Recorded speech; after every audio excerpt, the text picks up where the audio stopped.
안녕하세요. 임신영입니다. 이번에는 조기 척추 측만증에 대해서 말씀드리겠습니다. 척추 측만증은 무엇인지, 특히 조기 척추 측만증이 무엇인지, 그리고 왜 생기는 것인지에 대해서 알아보겠습니다.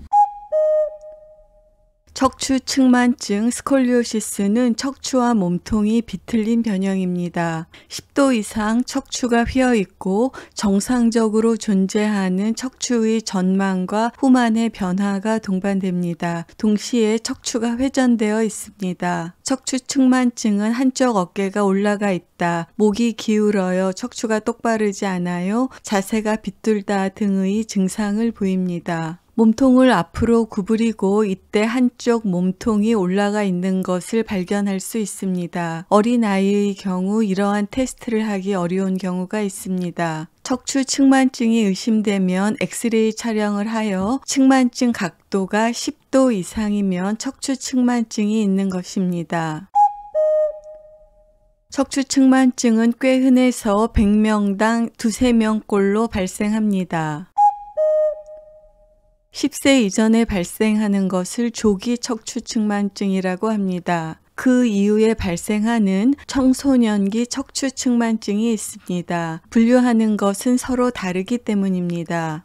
차이점 중에 하나는 조기 척추 측만증은 치료하지 않으면 사망률이 증가할 수 있는 질환입니다.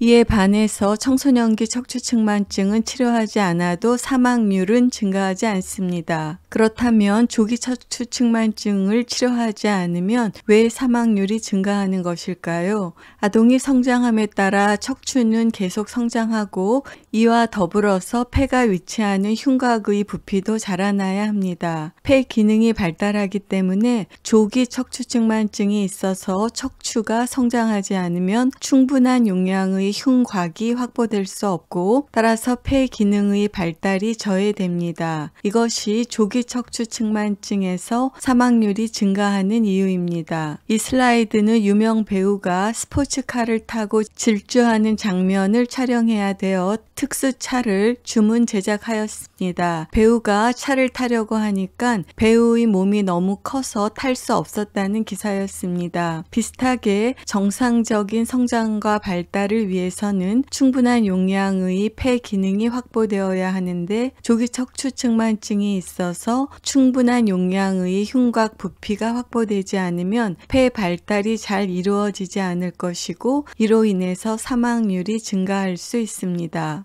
두 번째 차이점은 조기 척추 측만증은 원인을 알 수 있는 경우가 많고 청소년기 측만증은 원인을 알지 못하는 특발성인 경우가 많다는 것입니다. 이것은 청소년기 측만증의 원인에 대한 캐스케이드 컨셉이라는 것으로 여러 가지 가설이 있지만 정확한 원인을 아직 모르고 있습니다. 이에 비해서 조기 척추 측만증은 원인을 알 수 있는 경우가 많이 있습니다. 척추 측만증이 진단이 되면 언제 시작되었는지, 원인은 무엇인지, 얼마나 심한지, 그리고 얼마나 빠르게 진행되는지에 대한 정보를 모아야 합니다. 왜냐하면 기저질환이 심할수록, 그리고 측만증과 후만증의 정도가 심할수록, 그리고 진행 속도가 빠를수록 예후가 나쁘기 때문에 이러한 사항을 치료에 반영하여야 되기 때문입니다. 조기 척추 측만증의 원인에 대해서 알아보겠습니다. 조기 척추 측만증의 원인은 4가지입니다. 선천적 측만증, 신경과 근육질환과 동반된 측만증,